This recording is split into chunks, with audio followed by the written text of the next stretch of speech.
우리가 예수 그리스도를 영접한 순간부터 우리의 신분은 바뀝니다. 마귀의 백성에서 하나님의 자녀로 바뀝니다. 여러분 이거 믿으십니까? 그러나 신분이 바뀌었다고 해서 삶까지도 하루아침에 변하는 것은 아닙니다.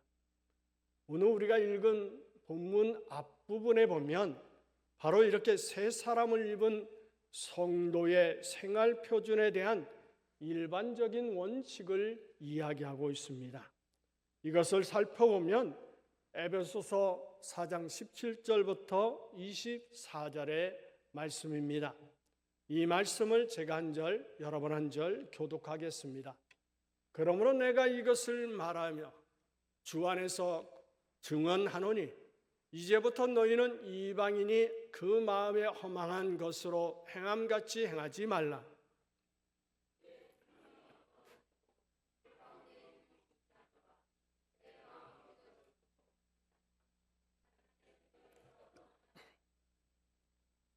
그들이 감각 없는 자가 되어 자신을 방탕에 방임하여 모든 더러운 것을 욕심으로 행하되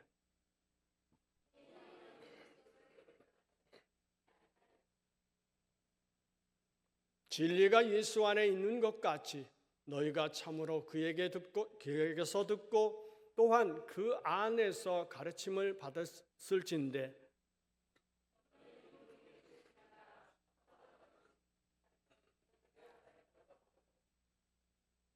오직 너희 심령이 새롭게 되어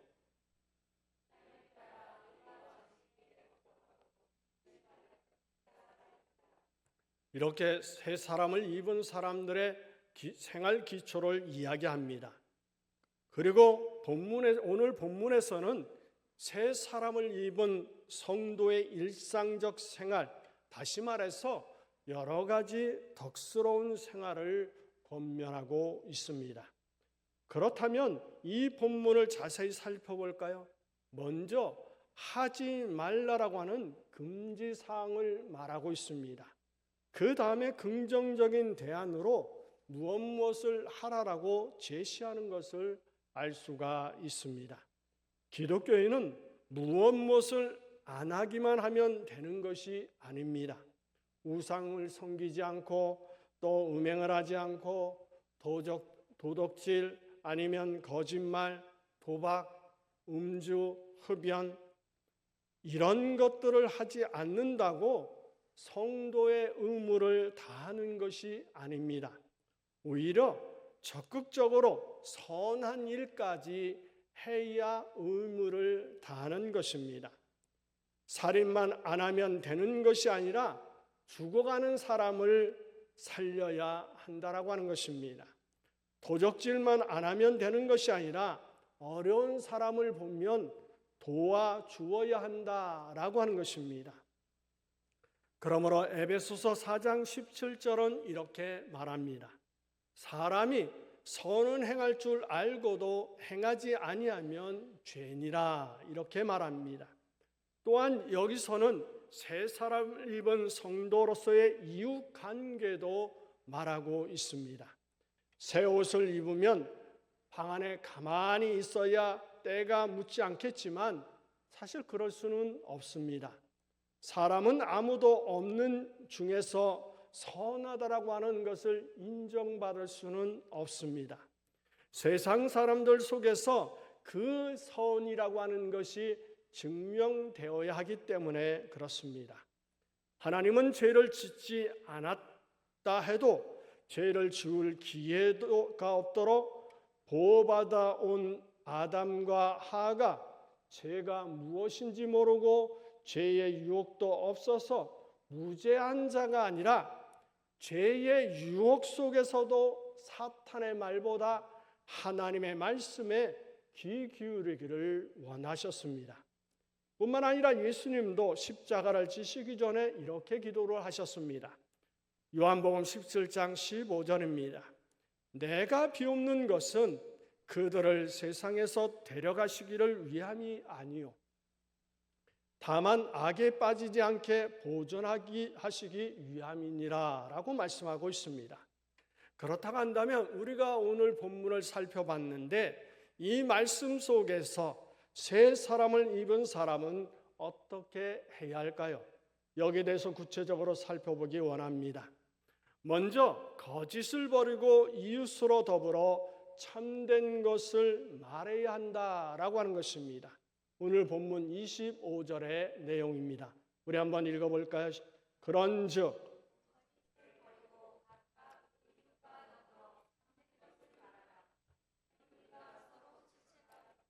믿으시기 바랍니다. 기독교인의 첫째 요건이 뭘까요? 기독교인의 첫째 요건이라고 하는 것은 진실이며 정직이라고 말할 수 있을 것입니다. 새 사람은 의와 진리의 거룩함으로 지으심을 받았기 때문에 그렇습니다. 사랑을 해도 진실한 사랑을 해야 하고 열심을 내거나 봉사를 하는 것도 진실한 마음으로 해야 하는 것입니다. 그 속에 거짓이 섞여 있다면 이 모든 것이 아무런 소용이 없습니다. 우리가 라합이 정탐꾼을 살리기 위해서 거짓말한 것을 참 잘했다 이렇게 얘기합니다. 그러나 성경은 이것을 잘했다라고 표현하지는 않습니다. 또한 아내를 누이라고 거짓말했던 아브람과 이삭은 부끄러움을 당하고 망신을 당하는 모습을 봅니다. 베드로 앞에서 하나님을 속이고 거짓말했던 아나니아와 삽비라 부부는 어땠을까요? 죽임을 당한 것을 우리는 성경을 통해서 잘 알고 있습니다. 성경에는 거짓이나 거짓말에 대해서 237번이나 언급하고 있습니다. 뿐만 아니라 십계명에서도 9번째 계명이 바로 이 내용입니다. 우리가 잘 알고 있듯이 마귀는 어떻습니까? 거짓말장이며 거짓의 아비입니다. 모든 것을 속이고 모든 거짓은 진리가 아니라고 하는 것을 우리는 분명히 알아야 합니다. 골로새서 3장 9절은 말합니다. 너희가 서로 거짓말을 말라라고 이야기를 합니다. 또한 성도가 진실을 말하지 않고 침묵을 지키는 것도 잘못된 것입니다. 왜냐하면 이로 인해서 진리가 왜곡되고 진리를 은폐시킬 수 있기 때문에 그렇습니다. 성경은 우리를 파수꾼이다 이렇게 이야기를 합니다. 그런데 파수꾼이 해야 할 일을 하지 않으면 어떻게 될까요? 그 지역은 적이 와서 쑥대밭을 만들어 버리고 말 것입니다. 에스겔 33장 6절에서 이런 말을 합니다. 우리 한번 읽어볼까요? 그러나 칼이 임함을 파수꾼이 보고도 나팔을 불지 아니하여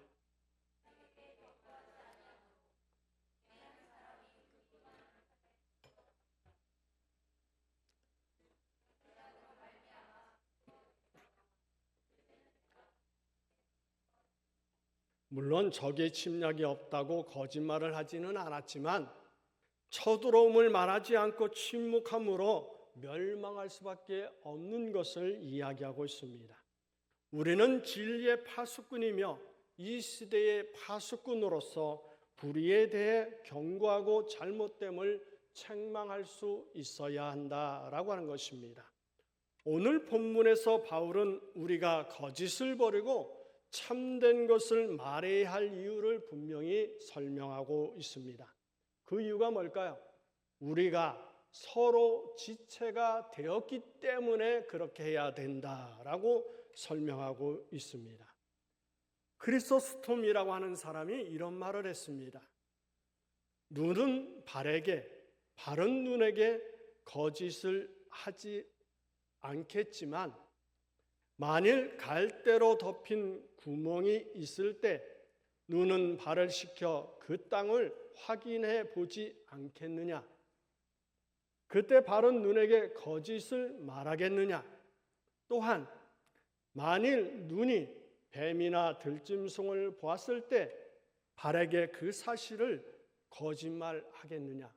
이 말은 눈과 발이 거짓말을 하지 않는다라고 하는 것을 이야기하면서 우리의 삶에도 우리 믿는 사람들끼리는 그렇게 해서는 안 된다 하는 것을 이야기하는 것입니다. 본문에서 말하는 이 이웃이라고 하는 것은 최종적으로 보면 우리 믿는 사람들을 이야기하는 것입니다. 지체인 성도끼리 거짓을 말함으로 자기 몸을 해치는 것이 될 수도 있고 어떤 사람은 이것을 자살행위라고까지도 표현을 합니다. 왜 그럴까요? 이로 인해서 교회의 일치가 깨지게 되고 또한 교회의 분열이 일어나서 파멸로 갈 수 있기 때문에 이렇게 표현을 하는 것입니다. 그러나 이 말씀이 불신자에게는 거짓말을 해도 좋다는 뜻은 결코 아니라고 하는 것입니다. 기본적으로 우리가 해야 할 것은 성도들에게 그러면서 모든 삶 가운데 거짓말을 해서는 안 된다는 이야기를 하는 것입니다.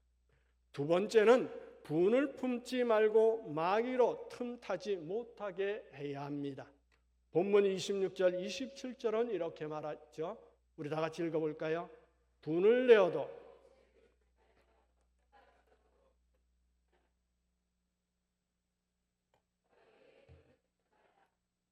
오늘 본문의 말씀이 자칫하면 때때로 분을 내도록 해라. 그리고 죄는 짓지 말아라. 뜻으로 이야기가 쉽습니다. 세상 사람들은 흔히 화를 참으면 병이 되니까 속으로 삭히지 말고 밖으로 내뿜으라고 이야기를 합니다. 그러나 여기서 분노와 죄를 섞이지 않도록 하라고 하는 것을 우리는 기억해야 합니다. 뭐라고요? 분노와 죄가 섞이지 않도록 하라고 하는 것입니다. 성도에게는 하나님의 의를 위한 정의로운 분노가 있어야 합니다. 기독교인의 미덕으로 우리는 온유와 겸손을 이야기합니다. 그러나 하나님의 의를 위한 분노가 분명히 있어야 한다라고 하는 것입니다. 부정과 왜곡된 사실에 대한 정의로운 분노가 있어야 합니다. 하나님께서도 솔로몬의 마음이 하나님을 떠나 우상을 섬길 때 분노하셨습니다. 그뿐일까요? 이스라엘 백성들이 하나님을 떠나 범죄했을 때 아주 분노하셨던 것을 우리는 알 수 있는데 열왕기상 11장 9절에서는 솔로몬이 마음을 돌려 이스라엘 하나님이 여호와를 떠났을 때 그에게 분노하셨다, 진노하셨다 이렇게 말하고 열왕기하 17장 18절에서도 여호와께서 이스라엘에게 심히 노하사라고 말씀하고 있습니다. 예수님도 마찬가지셨습니다. 안식일에 병 고치는 것을 비난하는 서기관과 바리새인들에게 분노하셨습니다. 이것은 자신에 대한 비난 때문에 분노하신 것이 아닙니다. 그들의 고집 때문에 불쌍한 인간에게 불필요한 고통을 그대로 주기 때문에 분노하셨던 것입니다. 그뿐일까요? 성전에서 돈을 바꾸고 짐승을 파는 자들에게 성전을 더럽힌다라고 하는 것으로 분노하셨던 것을 우리는 기억합니다. 또한 성도는 모든 종류에 대해서 분노할 줄 알아야 합니다. 특히 자신의 죄에 대해서 더욱 분노할 수 있어야 합니다. 대부분의 사람들은 다른 사람의 죄에 대해서는 날카롭게 비판하지만 자신의 죄나 잘못에 대해서는 너그러운 편입니다. 그러나 자신의 죄에 대해 관용하지 말고 분노하며 철저히 돌아서야 합니다. 예수님께서는 손이 범죄하면 찍어버려라, 눈이 범죄를 하면 떼어버려라 단호하게 말씀하셨습니다. 여기서 우리가 기억해야 할 것이 있습니다. 남의 손, 남의 팔, 남의 눈이 아니라고 하는 사실입니다. 바로 자신의 손이요, 자신의 발이요, 자신의 눈이라고 하는 사실을 기억해야 합니다. 그러나 성도가 자기 감정에 지배되거나 자기의 이해를 기초하여 분노를 해서는 안 됩니다. 개인적인 원한에서 나오는 이기적인 분노가 지속될 때 사탄에게 이용될 수 있기 때문에 그렇습니다. 그 내용이 창세기 4장 3절부터 8절의 말씀에 있습니다. 가인은 자신의 재물이 연락되지 않고 동생 아벨의 제사가 연락되자 마음에 분노를 가졌습니다. 분노해서 안색까지 변하고 말았습니다. 그 후에 그들이 들에 있을 때에 가인은 동생 아벨을 죽이게 되었습니다. 만약 가인이 설령 분한 마음을 가졌다 해도 그것을 오래 품지 않았다면 이렇게 큰 죄를 짓지는 않았을 것입니다. 그래서 하나님은 말씀하십니다. 죄의 소원은 내게 있으나 너희는 죄를 다스려라 라고 말씀하셨습니다. 우리의 분노가 의로운 것이든 악한 것이든 마귀는 기회를 포착하는데 매우 빠르기 때문에 해가 지도록 하루가 지나도록 분을 품지 말아서 마귀에게 기회를 주지 말아야 합니다. 여기서 우리는 노하기를 더디하고 자기 마음을 다스리는 훈련을 쌓아야 할 필요성을 알 수가 있습니다. 우리가 세 번째로 생각할 수 있는 것은 도적질하지 말고 열심히 일해서 주는 자가 되어야 한다라고 하는 것입니다. 오늘 본문 28절의 말씀입니다. 우리 다 같이 읽어볼까요? 도적질하는 자는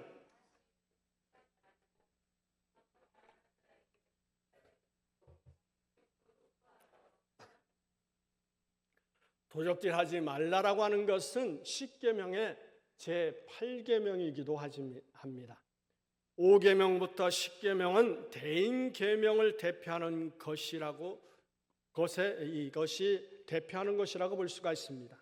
그런데 도적질하는 자는 다시는 도적질하지 말고 돌이켜라고 하고 표현을 보면 당시의 사회상을 우리가 짐작해 볼 수 있습니다. 성도나 불신자의 사소한 도적질은 흔히 행해지고 있었고 큰 죄로 여기지 않았던 것이 이 에베소서를 말씀하는 그 당시의 모습이라고 하는 것입니다. 성도들이 실제로 남의 것을 하지 않을지도 모릅니다. 그러나 도덕질이나 다름없는 생활을 하고 있는 사람들을 우리는 종종 봅니다. 혹시 우리도 그런지도 모릅니다. 봉급을 받으면 거기에 상당한 일을 해야 하는데 하지 않는 것, 또 대가에 맞지 않게 너무 비싼 값의 물건을 하는 것, 반대로 대가 이외로 너무 값을 깎는 것도 도적질이 아닐까 생각해 봅니다. 또 일하지 않고 얻으려고 하는 것이 도적질이라고 생각합니다. 왜냐하면 하나님은 분명히 말씀하시기를 일하기 싫어하거든 먹지도 말라라고 말씀하셨기 때문입니다. 또한 성도는 도적질만 안 하면 되는 것이 아닙니다. 근면한 생활을 해야 합니다. 우리는 고대 양반의 관념이 있어서인지 일하는 것을 부끄러워하고 놀고 먹는 것을 자랑으로 생각하는 경향이 있습니다. 창세기 3장 17절부터 19절의 말씀을 오해하여서 일하게 되는 것이 형벌인 줄 알고 있습니다. 그러나 오늘 창세기에서 말하는 것은 일하는 것이 형벌이 아니라 수고한 대가가 나오지 않는 것, 바로 땅에서 곡식보다 가시덤불이 나는 것이 형벌이며 저주라고 하는 것입니다. 오히려 일터가 있어서 일하고 자기 일에 즐거워하는 것은 하나님의 축복이라고 하는 사실을 우리는 기억해야 합니다. 특별히 힘껏 일하여 얻은 소득을 빈궁한 사람들에게 나누어 주는 것, 선한 일을 하는 것이 중요하다라고 이야기하고 있습니다. 우리가 네 번째로 악한 말을 입 밖에도 내지 말고 선한 말로 은혜를 끼쳐야 한다라고 하는 것입니다. 오늘 본문 29절의 말씀입니다. 무릇 더러운 말은, 우리 다 같이 읽을까요? 너희 입 밖에도 내지 말고 오직 덕을 세우는데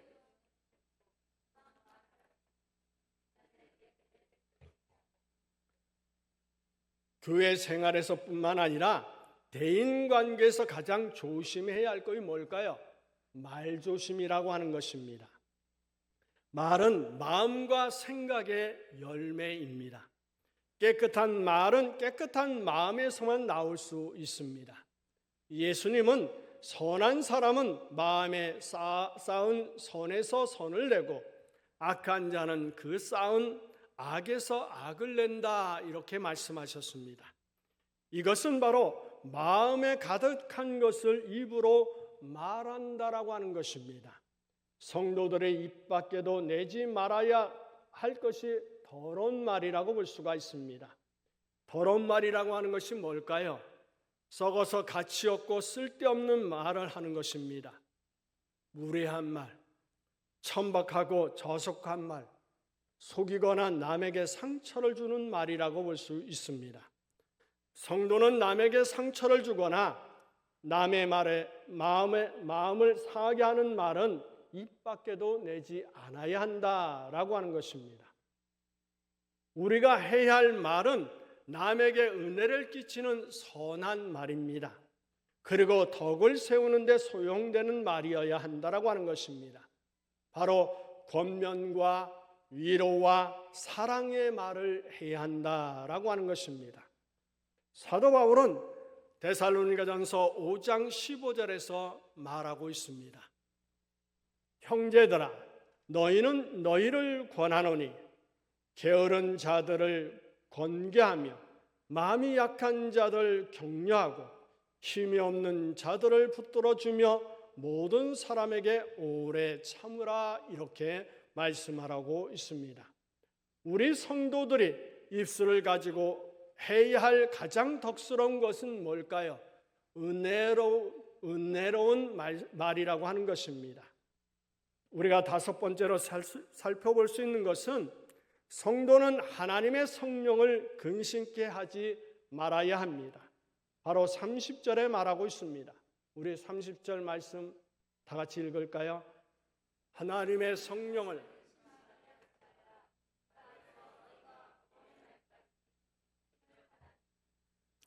우리의 말 한마디 하나 모든 것이 바로 성령을 근심하게 해서는 안 될 것입니다. 내 말이나 내 생각이나 행실이 거룩하지 못할 때 성령을 근심하게 만듭니다. 성도들이 또 버려야 할 것이 있는데 31절에서 말합니다. 너희는 모든 악독과 노함과 분냄과 떠드는 것과 비방하는 것을 모든 악의와 함께 버리고라고 말하고 있습니다. 여기서 모든 악독이라고 하는 것은 가혹하고 도끼가 있어 남을 해치는 마음을 이야기하는 것입니다. 노함과 분냄은 서로 연관을 가지고 있지만 노함이라고 하는 것은 타오르는 분노, 급한 감정 폭발로서의 일시적인 노여움을 노함이라고 얘기합니다. 그런데 분냄이라고 하는 것은 습관적이고 만성적인 분노를 이야기하는 것입니다. 마음에 자리 잡고 있는 계속적인 노여움이라고 하는 것을 지금 분냄이라고 하는 것을 이야기하고 있습니다. 그리고 우리 성도들은 취해야 할 미덕이 있습니다. 바로 32절의 말씀입니다. 우리 다 같이 읽을까요?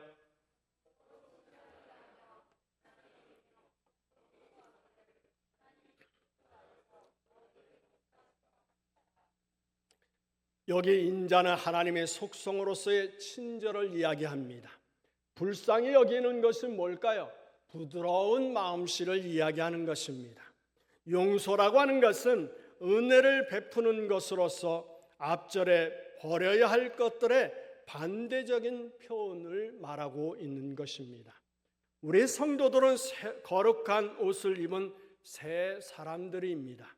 그래서 오늘 제목이 새 사람을 입었으니라고 말씀을 드리는 것입니다. 그러므로 마땅히 새 사람답게 살아야 합니다. 그렇지만 자신의 연약함으로 인해서 항상 낙제될 수는 분명히 있습니다. 그러나 여기서 멈추지 않고 항상 옛 사람과 옛 행실을 벗어버리고 새 사람을 입도록 계속 힘을 써야 한다라고 하는 것을 기억하면서 여러분은 새 사람을 입어서 새 사람답게 살아가는 믿음의 사람이 되시기를 예수의 이름으로 축원합니다.